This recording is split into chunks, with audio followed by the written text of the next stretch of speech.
Who's speaking at Kareliba? Oh, that means he just left. He was here 2 minutes ago. I'm going to read Srimad Bhagavad Gita, chapter 9, text 30. Take a note. You should.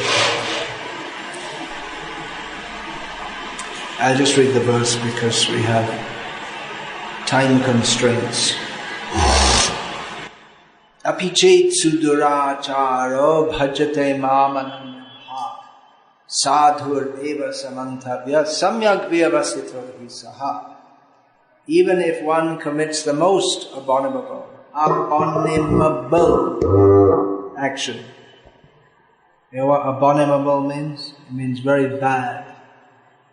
Even if one commits the most abominable action, if he is engaged in devotional service, he is to be considered saintly because he is properly situated in his determination. Purport. The word suduracha used in this verse is very significant and we should understand it properly.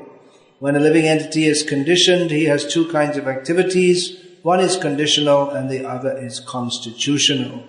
As for protecting the body or abiding by the rules of society and state, certainly there are different activities even for the devotees in connection with the conditional life, and such activities are called conditional.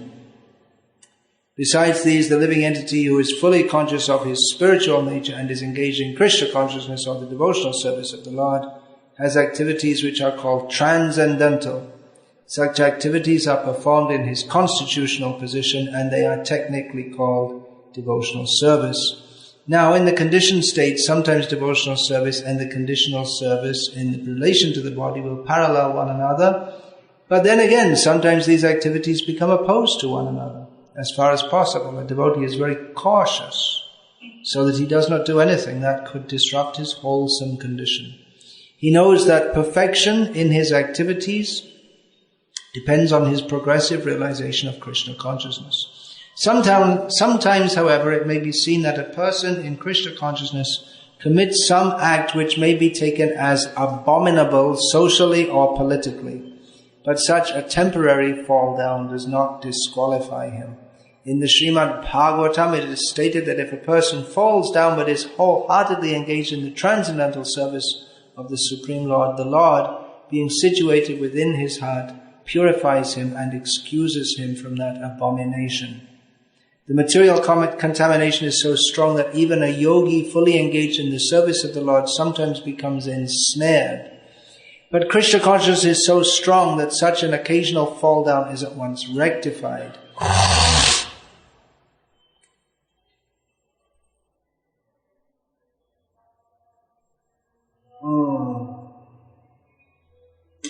Therefore, a person who is situated in Krishna consciousness,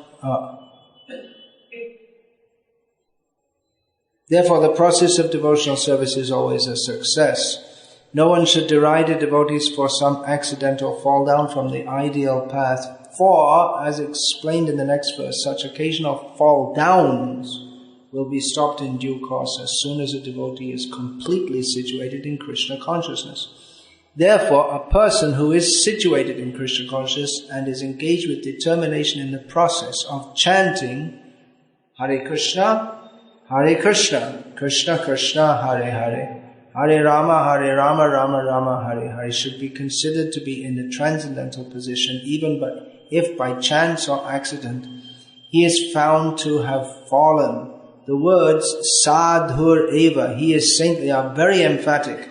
They are a warning to the non-devotees that because of an accidental fall down, a devotee should not be derided.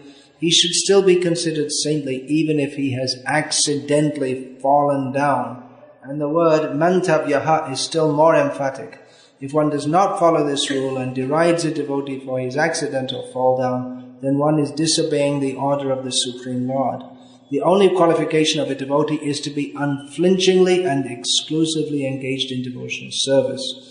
In the Nrsimha Purana, the following statement is given: Bhagavati cha haravananya cheta brishamalinopi virajate manushaha nahi shasha kalusha chabihi kadachit timira paravabhavatam upaiti chandraha. The meaning is that even if one fully engaged in the devotional service of the Lord is sometimes found engaged in abominable activities, these activities should be considered to be like the spots that resemble the mark of a rabbit on the moon. Such spots do not become an impediment to the diffusion of moonlight. Similarly, the accidental fall down of a devotee from the path of saintly character does not make him abominable. On the other hand, one should not misunderstand that a devotee in transcendental devotional service can act in all kinds of abominable ways. This verse only refers to an accident due to the strong power of material connections. Devotional service is more or less a declaration of war against the illusory energy. As long as one is not strong enough to fight the illusory energy, there may be accidental fall downs. But when one is strong enough, he is no longer subjected to such fall downs as previously explained. No one should take advantage of this verse and commit nonsense and think that he is still a devotee. If one does not improve in his character by devotional service, then it is to be understood that he is not a high devotee. Apichet suduracharo bhajate mam ananya bhag sadhur eva samantavya samyag vyavasito hi saha. Even if one commits the most abominable action, if he is engaged in devotional service, he is to be considered saintly because he is properly situated in his determination. Quite an extraordinary statement by Krishna. Who is a sadhu? Sadhu means the most basic thing, you'll think he'll be well behaved. Isn't it? Even sometimes among our devotees, we may, all devotees are supposed to be sadhus, but we may say, oh, this one's a sadhu. Means he's exceptionally well behaved, renounced, detached, like that. But Krishna says, even if one is engaged in the very bad, duracha means bad activities, and suduracha means very bad activities. If one is situated in devotional service, then he's a sadhu. And when you think, well, wait a minute, if you're a devotee, then you don't do bad things. But Prabhupada explains in the purport that it may be that someone is, due to bad habits, they have some fall down, but because their determination is that I must serve Krishna, therefore they're still considered a sadhu, even if due to past bad habits they sometimes do something which is not devotional at all. Krishna here is not saying that it's all right for devotees to be sinful. That, okay, chant Hare Krishna and perform some sinful activities. In Bangladesh there's a saying that Hari Hari Bol or Magur, you know this? Well, Bengalis have left. They only sing, they don't hear. I guess they don't. Hari Hari Bol or Magur Macher Jhol. You can understand. Magur, you don't have Magur Mach in Orissa. I don't think so. It's supposed to be the most tasty variety of fish in Bengal. And jhol means like a soup made from that fish. So chant Hare Krishna and then take fish soup. No, that is not being recommended here. Krishna is not saying the devotees should be sinful, but actually this whole section is glorifying bhakti and bhaktas. That devotional service is so exalted that even if someone is occasionally, accidentally engaged in some wrong activity, they're still to be considered a sadhu, if they're a devotee. Or it may be that someone,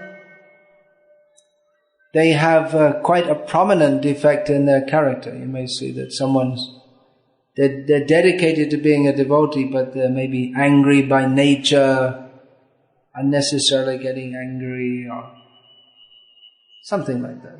Rough in their dealings. But if they're dedicated to, so if their intention is to serve Krishna, then one should not point out the faults, just like the example Prabhupada has quoted here from Nrsimha Purana.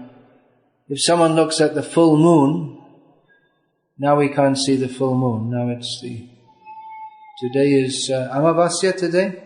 Anyways, yes, it's around the time of Amavasya. Anyway, you can't see in the city, but the moon is dead. Maran Chand. Gradually coming back to life. The waxing moon. In the full moon we can see the marks on the moon, the hare in the moon, or the rabbit in the moon. Therefore the moon is called Shashanka or Shashi. So if someone points at the full moon and says, look at those marks, oh, so bad. But the moon is lighting up the whole sky, not as much as the sun, but it's more beautiful than the sun. You can't even look at the sun. The moon is so beautiful that Krishna is often compared to the moon. Krishna Chandra, Govinda Chandra, Gaura Chandra.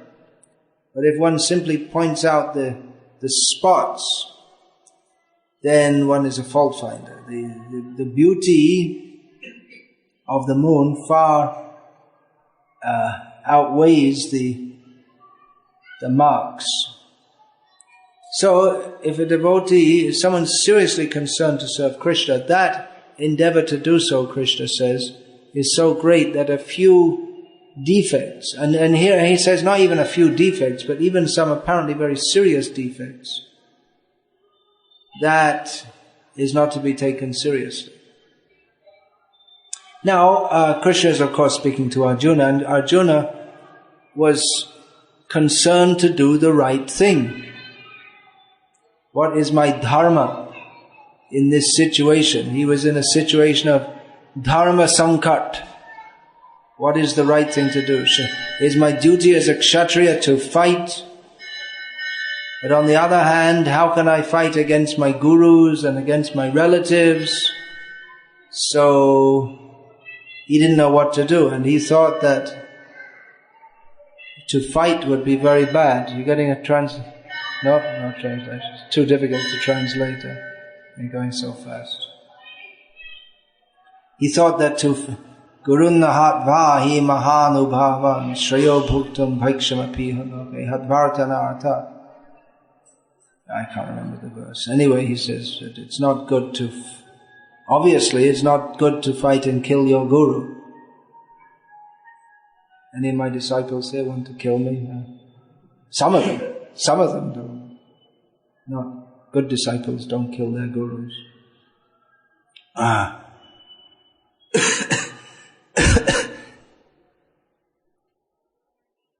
Yeah, Arjuna, he was concerned to do the right thing. He was concerned, should I fight or not fight?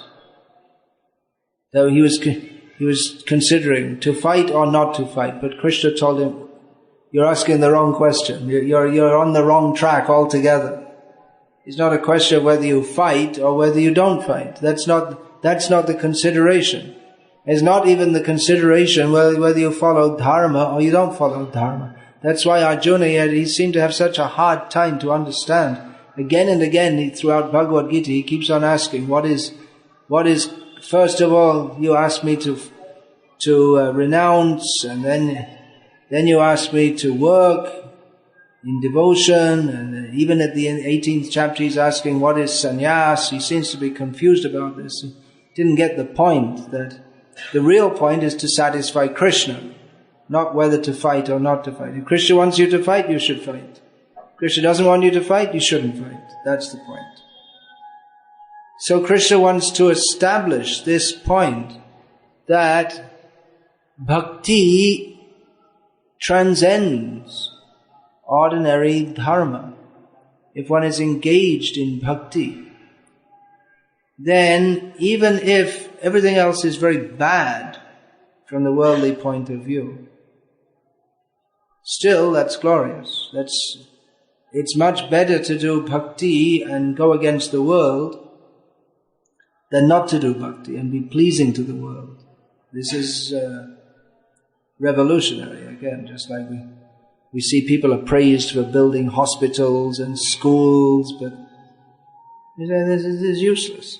What's the actual value? People are dying and they die without knowledge of Krishna, so what's the use of building hospitals and schools? But as Bhaktisiddhanta Saraswati Thakur said, the neophyte devotee ringing the bell in the temple of Krishna with some vague idea to please Krishna, his doing so is more valuable spiritually and even materially than materialists opening millions of hospitals and schools. Who will understand this? This is the point.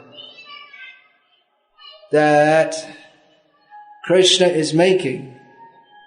That even if you do everything right in the world, but you don't do bhakti, then it's useless.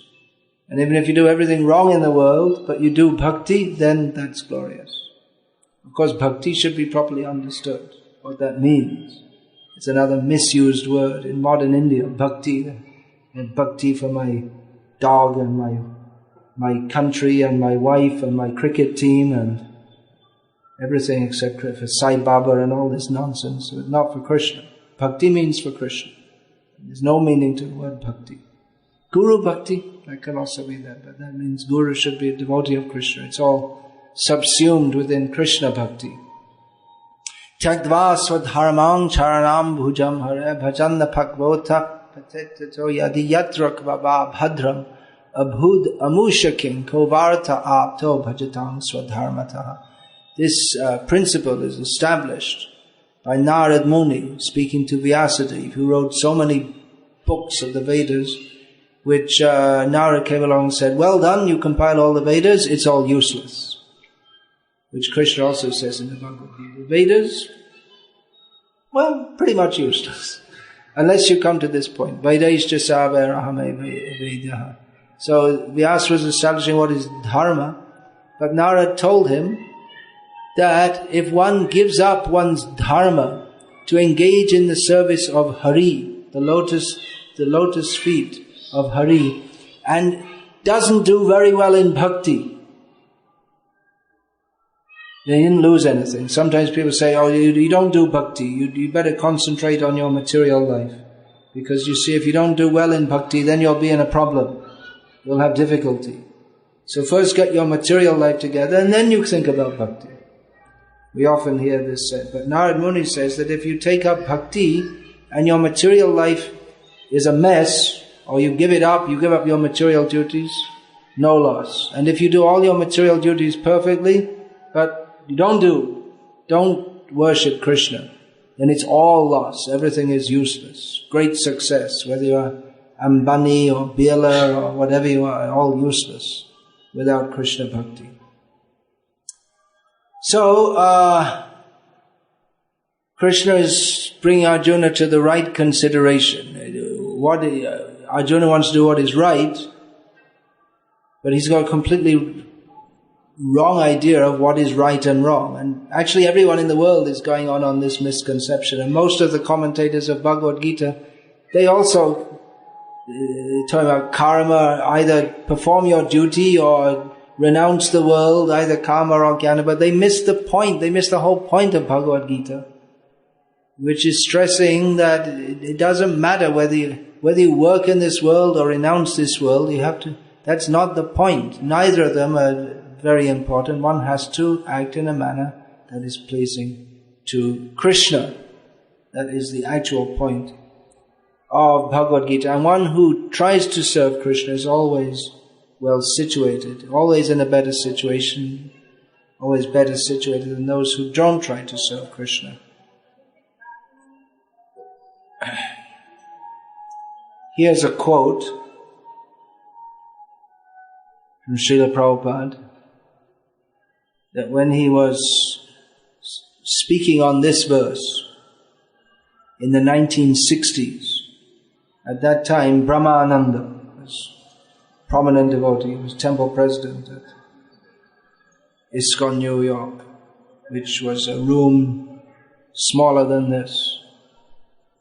If any of you have been there. You went there? You never went to 26 2nd Avenue? It's quite smaller than this. That was ISKCON. That was it. So Brahmananda was the president. Prabhupada said, even if you saw Brahmananda smoking a cigarette, you should still consider him a sadhu. Wait a minute. That didn't mean that Brahmananda went out and smoked a cigarette. He didn't do that. He didn't misunderstand it. That same idea is given, Ama Nityananda Jadi Shurabari Jai Tatapi O Shemo Nityananda Rai. Prabhupada quoted this. He didn't give the source of it. That my Nityananda, even if he goes into a wine den, he's still my worshipable Nityananda. In other words, he must have some purpose in doing so. So, even if Brahmananda smokes a cigarette, well, maybe he didn't do that, but the idea is that even if a devotee reverts to some bad habit because their intention is to serve Krishna, they'll come out of that. And he's not to be considered a demon. He's made some mistake. We're not saying smoking cigarettes is good. Devotees should smoke cigarettes. Which brand do you want? We're not saying that. But we're saying that even if you happen to see someone who wants to serve Krishna, but circumstantially they are victimized by some bad habit, we should see that they're still a devotee. We don't reject them. Now, if someone in materialistic life, if they do something wrong, that it destroys their whole reputation and everything, doesn't it? There are so many instances of politicians. I remember there was a candidate for the Democratic, this was maybe 15 years ago, he was a candidate for the Democratic presidential slot or whatever, president's slot. But then he was found out he had a mistress, which means an unmarried lady friend. So then he was out altogether. His possibility of nomination was finished altogether. Whereas a few years later, this other guy, Bill Clinton, he was found out to be actually having a very serious affair, but they didn't care. No one cared. But traditionally, if someone does something wrong, just like if a Brahmin is drinking wine, finished. He's Bahishkrita, he's thrown out of Brahmin society. Finished. Can't be a Brahmin, can't worship the deity anymore. Can't do it, he's just out. Go and join the Chandalas. Finished. Wine drinking is considered so bad, so low class. That's just one example. So if you do something wrong materially, then you're finished. King Nriga is an example. He did so much right, so many pious activities, and one mistake, and he had to suffer terribly. But in bhakti, it's not like that. Bhakti is so powerful that even if one makes some serious mistake, Krishna overlooks that and says, he wants to serve me. That's very rare in this world. Such a person should be considered saintly. Krishna is Bhakta Vatsala. He's very affectionate to his devotees. Krishna's just stated this in the previous verse, or one or two verses previously, that Ye bhajanti tumam bhakta maite teshu chapyaham. One who worships me, Krishna says, he's very dear to me. And I'm very dear to him. So this is the point of Bhagavad Gita. It's not just a philosophical discussion of karma, jnana and yoga, but Krishna is actually saying, look, the devotee is very dear to me. I love my devotees. What's Krishna doing on the battlefield at all? He's driving the chariot of Partha Sarati, because he loves Arjuna. It's a treatise about love. Krishna talking about philosophy, but again and again he says, Arjuna, I love you. You love me. Bhaktosi me sakha chaiti. You're my devotee. You're my friend. Bahuni me vyatitani janmani tavacharjuna tani aham veda sarvani natvang veda parantaka. I've had many births and you have also. I remember you don't, but you are with me all the time, Arjuna. Wherever I go, you go also. So Arjuna is a very dear friend of Krishna. So we have to understand, and that's another point, but the point is that Krishna is he's not just speaking some philosophy, he's speaking to his very dear friend, Arjuna, and he wants to establish that, hey Arjuna, even if you think it's a very bad thing, you're going to kill your gurus and this and that, but look, you're my devotee. Practically you can't do anything wrong. If I tell you, all the more so, if I tell you to fight, I'm God, but apart from that, you're my devotee, and I'll sarvadhaman parityaja mamekam sharanam vraja aham tvang sarva papebhyo mokshayishyami masucha. I'll protect you from all sinful reactions. Don't you worry. Don't you worry about what's sinful and what's not. You just do what I say. You surrender to me completely. I'm going to look after you. You're my devotee. I can deliver you from all sinful reactions. Don't fear for anything. I'm protecting you, Krishna says. So Krishna he speaks like that. He repeatedly expresses his deep love for Arjuna and for all his devotees. And he's bringing Arjuna to this. He's explaining what's going on philosophically, but again and again bringing Arjuna to the point of understanding that don't worry, Arjuna, you're my devotee. Just be a devotee, that's all. You don't have to do anything else. You don't have to renounce or consider you don't even have to consider what is dharma. You're already on the highest platform. You're already beyond worldly dharma. So, again, this isn't an excuse to act in an abominable way. That's a difficult word to pronounce. But at the same time, we should understand that, well, we could all fall down at any time. Of course, before you fall down, first of all, you have to get up. So, there's no question of fall down for someone who hasn't gone up. So one should go. But on this path, Shurasya dhara nishata duratyaya durgang patas tat kavayo vedanti. It's a very difficult path, the path of spiritual life, say the great sages. It's very fine, like the edge of a razor. So it's a difficult path, and so there may be fall. Even we don't really try for it. It can just happen because we're in this material world. And as Prabhupada explains it, there are constitutional activities and conditional activities. If we're in this world, we have to, for instance, brush our teeth and various activities for the body, but we may also, that's a very basic activity of this world, but we may somehow or other we may get involved in some dispute. People ask us to take sides in some dispute, and if you don't get involved, they'll say, why you should get involved, you're irresponsible, you should take up this cause. And if you do take it up, then you'll have other people blaming you, then why are you getting involved? It's like this. So, you may be considered unsaintly. If there may be some controversial issue, and then a sadhu may be considered non-saintly by one party for taking up the issue. And if he doesn't take up the issue, then he may also be considered not saintly by another party. So, damned if you do, damned if you don't, kind of thing. Just like some years ago, some devotee was blaming me, why aren't you training your disciples properly?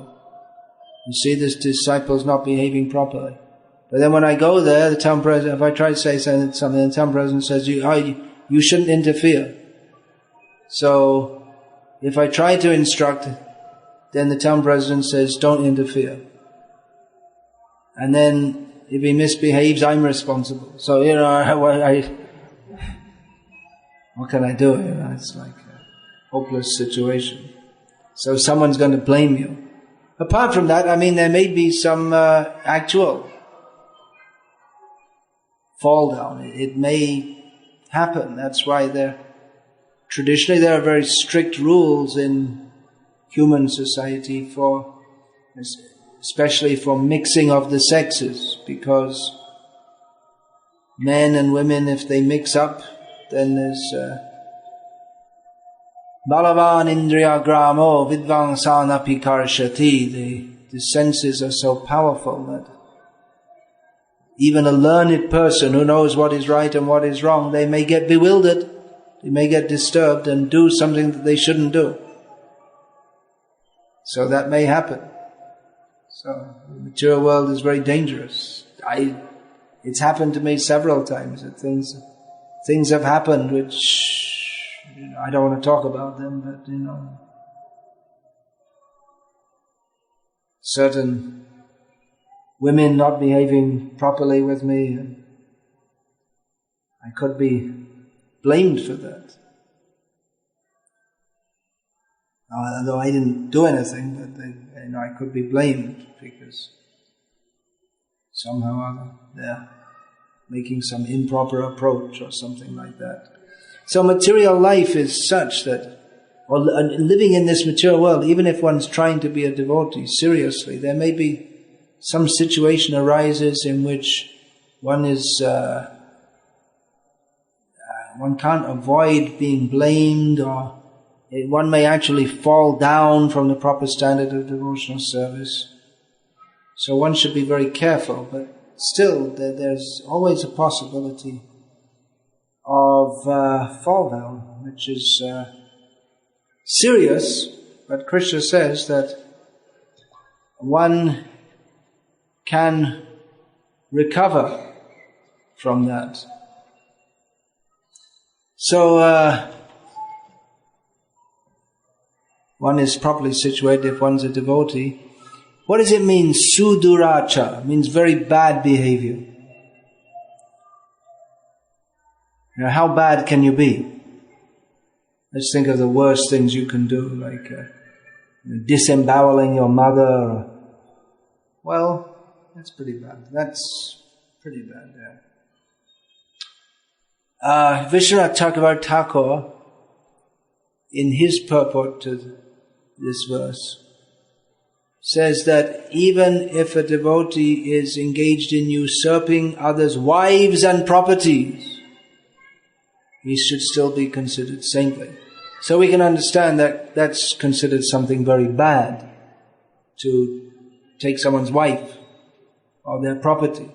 Of course, in the modern age, it's considered normal, in the Western countries especially. And it's becoming like that in India also. Gradually all these things are going on. That was considered very bad. But Vishwanath Chakravarti Thakur, he paraphrases Krishna as saying, Konteya pratijani hiname bhakta pranashati. That comes in the next verse. Krishna says to Arjuna that you declare it, you declare, Arjuna, that my devotee is never vanquished. So Vishwanath Chakravarti Thakur says that Krishna tells Arjuna to go to the assembly of non-devotees who are doubting this statement. They do not accept. How can someone be a sadhu if they're engaged in sinful activities? Vishwanath Chakravarti Thakur says that, Arjuna, you go to those doubters, those non-devotees, and you make a big noise with drums and cymbals, get their attention, and put your hands in your air and shout very loudly, who is a devotee of Krishna? He is never sinful. He is always saintly.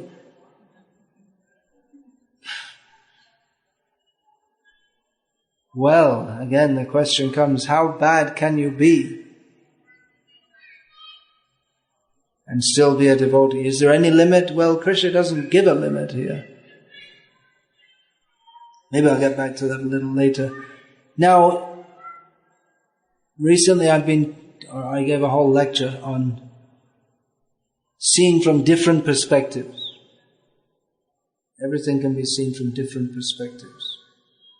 Right? So, here's a different perspective. What happens when devotees fall down? Now, this is not uncommon in our ISKCON movement today, that even highly respected devotees, they, to put it euphemistically, or maybe it's not euphemistically, that they have some severe test or difficulty. Now, there's also the incident of Chota Haridas, described in Sri Chaitanya Charitamrita, where for a minor fault he was banished by Chaitanya Mahaprabhu. A minor fault is not even clear exactly what the fault is from the original text. He begged rice for Chaitanya Mahaprabhu's meal from Madhavi Devi. And Madhavi Devi is described as elderly. She was tapasvini, highly ascetic.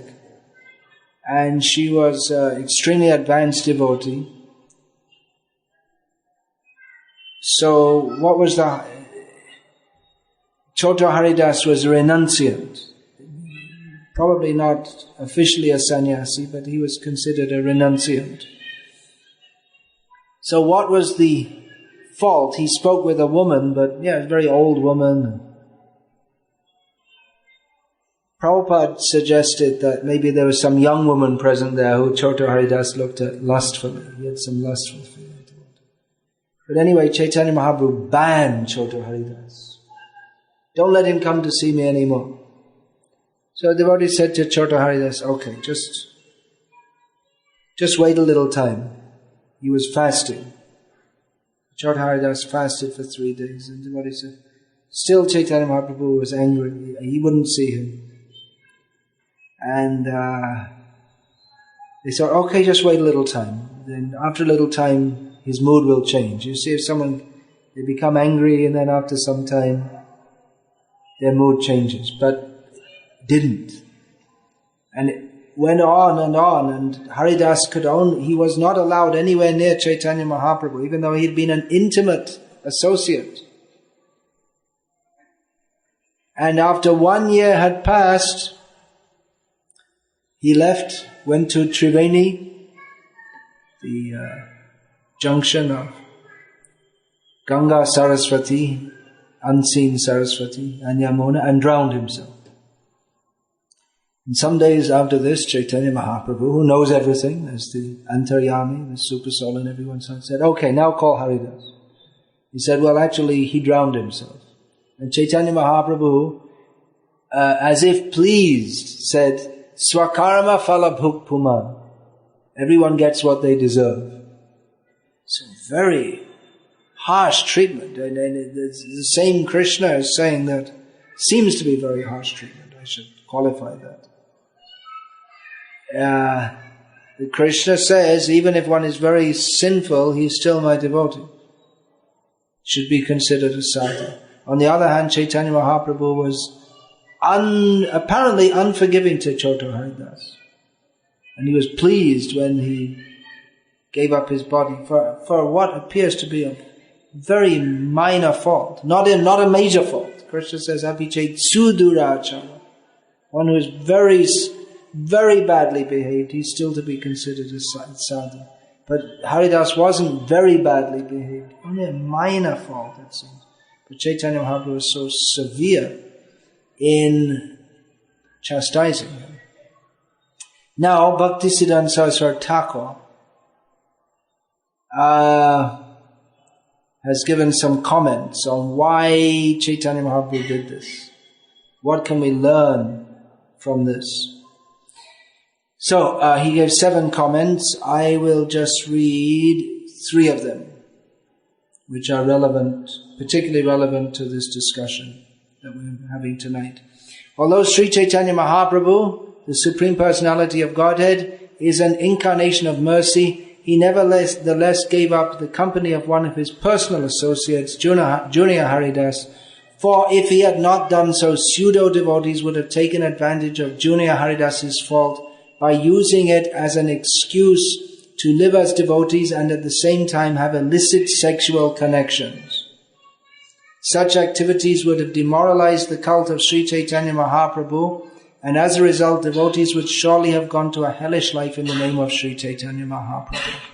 So that's actually something like that's already going on. There are the Sahajya or false devotees in Bengal, some of them who say that, well, Nityananda, he married, so he enjoyed his wives, and Chandidas and others, they were enjoying their wives, they're having mundane sexual relations, so they're already saying that. Now, all right, I'll read this, then I'll get back. By chastising junior Haridas, the Lord set the standard for acharyas, or the heads of institutions propagating the Chaitanya cult, and for all actual devotees. Sri Chaitanya Mahaprabhu wanted to maintain the highest standard. So generally we hear the devotee is more mercy than Krishna. But here, Bhaktisiddhanta Saraswati Thakur was saying is that an acharya should be very strict and not tolerate deviation. Number 3, Sri Chaitanya Mahaprabhu instructed that a pure devotee should be simple and free from sinful activities, for thus one can be his bona fide servant. Sri Chaitanya Mahaprabhu taught his followers how to observe the renounced order strictly. Now this is relevant to our ISKCON society because, as I say, it's mostly made up of devotees coming from a Sudurachari background, especially those coming from the Western countries, but even in India nowadays, meat eating, drinking wine, use of contraceptives, illicit sex, all these things are common, which are all very sinful actually. Contraception is, according to Shastra, that's considered bruhatya. It means it's the same as an abortion. So, of course in India there's still some piety also, whereas in the Western countries, very sinful. And devotees in the Western world, who are mostly the leaders of this movement, come from a very sinful background, and the standard expected of an acharya is very high. Acharyang mang vijaniyan navamanyeta karhichit namartya buddhya suyeta sarvadeva mayo guru. Lord Krishna states, in connection with the outlook of a brahmachari, and especially, but this may be not only for brahmacharis, that one should consider the guru, the acharya, as Krishna, manifestation of Krishna, not disrespect him in any way. One should not consider him an ordinary mortal person. He is the representative of all the demigods and saintly persons. So the standard for an acharya is very high. Our devotees come from very low backgrounds, and it's been seen quite a few times that devotees who are acting on a very high platform, suddenly it's discovered that they're engaged in very low activities. So which should we apply? Should we apply, they're still sadhus, according to Krishna and Bhagavad Gita, or should we apply the Chaitanya Mahaprabhu's death sentence? No, Bhaktisiddhanta Saraswati Thakur called it death sentence for Choto Haridas. Well, if we applied the death sentence, we'd probably, apart from the fact that we can't enforce it, but if we encourage that, then probably be scandalous and wouldn't have many devotees left, quite likely. On the other hand,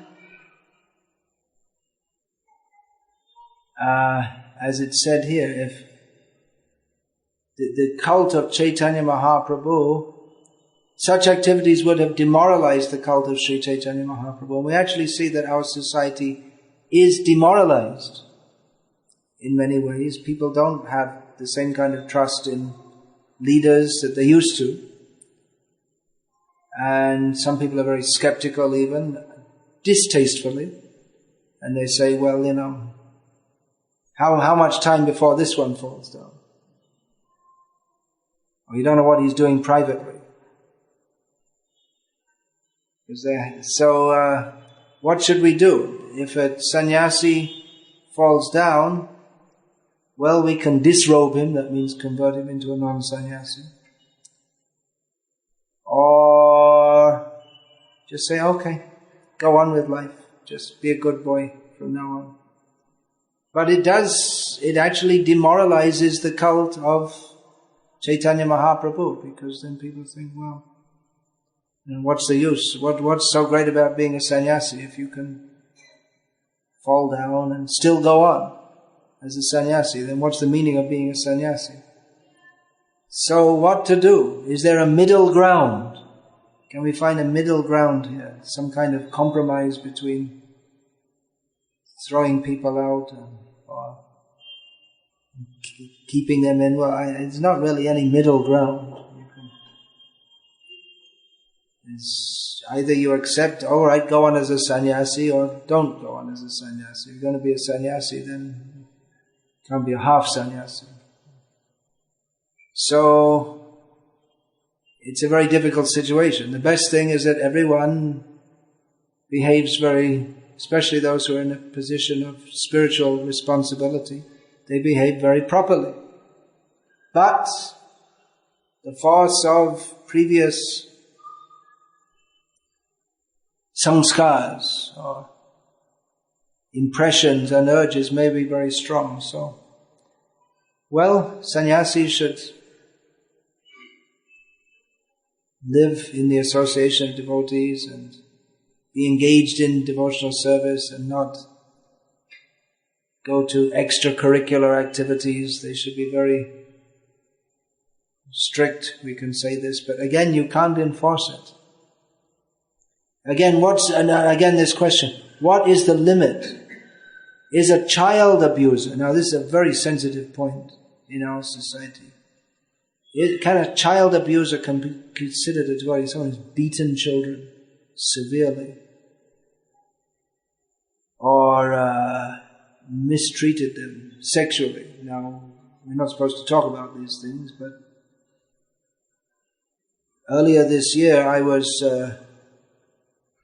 in Tamil Nadu. I was speaking on the issue of homosex. And the devotee didn't want to translate what I was saying these people, they don't even, better not to speak to them about this. But then, shortly after that, the Indian government made, this whole thing came up. Then everyone knew about it. So we may say we shouldn't talk about. I said to the devotee, I don't want to translate this. I said, look, it's going to come up soon in India because they're following everything in the West. And it came just in a few weeks. So all these things are coming up. So sorry, but we have to apply the philosophy of Bhagavad Gita practically. It's not just some kind of genteel armchair discussion. I mean, Arjuna was talking about killing his gurus, which is a pretty heavy thing. Can I still be considered I want to be good, but how can I be good if I kill my gurus? How can I ever be considered good? My whole life, all I want to do is be good, and now I want to kill my gurus. And how can I ever? Everyone will always blame me, and I will also feel terrible. How can I do that? How can I fight against my gurus and attack with weapons to kill? So Arjuna was in a very difficult situation. So that comes up also. And some devotees say, no, you can't. Someone who's been a child abuser, they should be banned forever. But others say, well,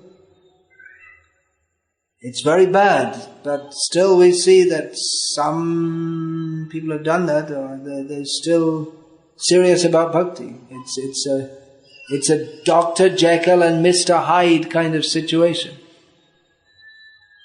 People, on one hand, they have some very bad tendencies. On the other hand, they have very saintly tendencies. And we don't know. Maybe any one of us, if we're put in a certain situation, we don't know what bad things we'll do.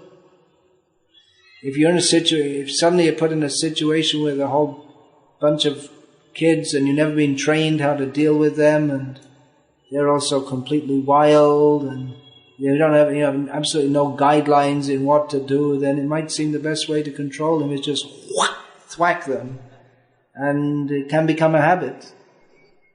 And you might take some kind of perverse pleasure in that. We don't know how bad we can be. In the Second World War in Germany, all ordinary people, engineers, doctors, farmers, they were all engaged. They all joined in the movement to persecute Jews. They all thought it was a good thing to do. Everyone thought it was good. Nowadays, you find in the West, you speak to ordinary people, nice people, they're all eating cows. Not all of them. Many are vegetarians now. Many people think it's very good to open abortion clinics. Now after this Garbaras, then the abortion clinics, sometime after they become more busy, right? So, helping people. That's what they say. They think they're helping people. So is there any limit? Not according to this. Not according to Krishna. But it is a very, it's a dilemma of a situation. Should we ban someone for very serious, bad activities? We should probably restrict them. That seems to be the tack taken by our movement, that there should be some restrictions, but they shouldn't be totally banned from devotional service. So we should be very strict for the sake of upholding the institution. At the same time, we don't want to totally discourage a person so that their precious attraction towards bhakti is completely spoiled. So, like I say, it's a very delicate situation which needs very delicate handling in each case. One who is a devotee, even if he performs the most abominable activities, if he's actually serious about being devotee, he's devoted. Krishna very clearly states. On the other hand, we have to, within our institution, there's the need of the individual and the need of the institution. They sometimes clash. Within the institution, we have to be strict so that people don't think, well, you can do whatever you like and it's all okay, because that's how the dharma glani, that's how everything falls down. The sahajya sampradayas, they can mix up with other people's wives and eat fish, and they still consider themselves devotees. So it requires highly empowered acharyas who people have great faith in, who can lay down the line, what should be done. Bhaktisiddhanta Saraswati Thakur wrote this, but practically he was, Prabhupada said, I'm 80% more lenient than my Guru Maharaj. But actually Bhaktisiddhanta Saraswati, he was very strict in some ways. I mean, he had a very strict manner, but in individual dealings he was also very liberal. So yes, we should be very strict and we should be very liberal also. How to do that? Well, that we'll have to see. We want to see that everyone has full opportunity to take to devotional service. We shouldn't blame anyone. Even, of course, there may be some case where they're not really devotees. Someone may take the position, we might suspect someone of taking the position of a devotee only for material advantage. I mean, I know there are people who have joined this movement with the specific aim of stealing. That used to be common in Mayapur, that people would join 6 months before the Gaur Purnima festival, so no one would suspect them. Then all the Western devotees come and they'd go on a robbing spree, and then they wouldn't be seen again. That was quite common until devotees got wise about what was going on. So that such a person is not a devotee. Or if someone joins with the thought, well, maybe, of course it's becoming more strict now, but many used to join with the idea that gradually I can get my, if I serve nicely, they'll serve very nicely, and I can get a ticket to America, and then gradually I can get a green card. So they're not engaged in abominable activities, but at the same time it's not a very good standard. They're also serving Krishna, but it's not a very good standard. But Krishna here is speaking about someone who's very sincere to serve him, but at the same time falls down due to some weakness. And actually in the case of Chota Haridas, even though he was banned by Chaitanya Mahaprabhu, it wasn't an eternal ban. Chota Haridas came back in a spiritual body, not a ghost body, and continued singing for Chaitanya Mahaprabhu. So he was accepted. But Chaitanya Mahaprabhu made an example of Chota Haridas, just to show how strict one should actually be. So, I'll finish there. Hare Krishna. All glories to Srila Prabhupada. All glories to Sri Guru and Sri Gauranga. Thank you very much. Hare Krishna. Srimad Bhagavad Gita ki jai. All right. It's finished. Hare Krishna.